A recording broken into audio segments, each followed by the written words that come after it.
Bagi gula-gula dengan orang yang paling cantik dalam office. Betul.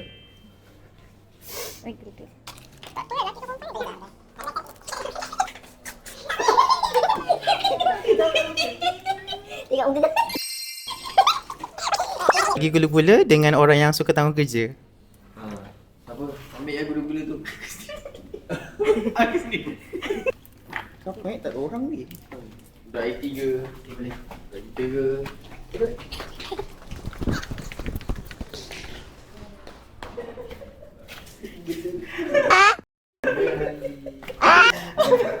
Bagi gula-gula dengan orang yang selalu cakap melerik-lerik. Long-winded.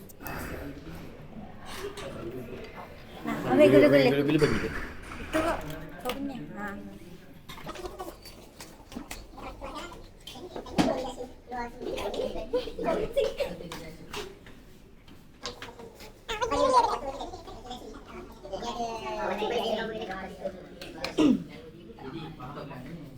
Bagi gula dengan orang yang selalu cakap melerik-lerik.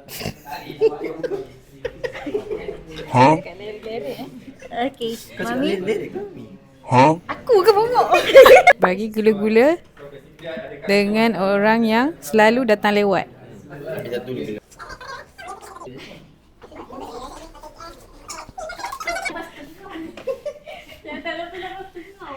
Bagi gula-gula dengan orang yang kuat gelak dekat office. Gula-gula je kan? Ha.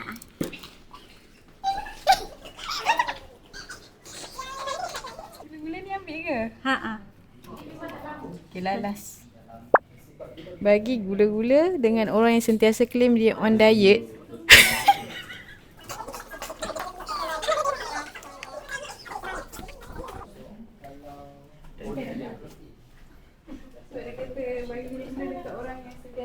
On diet.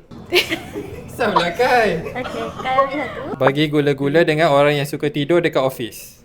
Ambil satu dulu.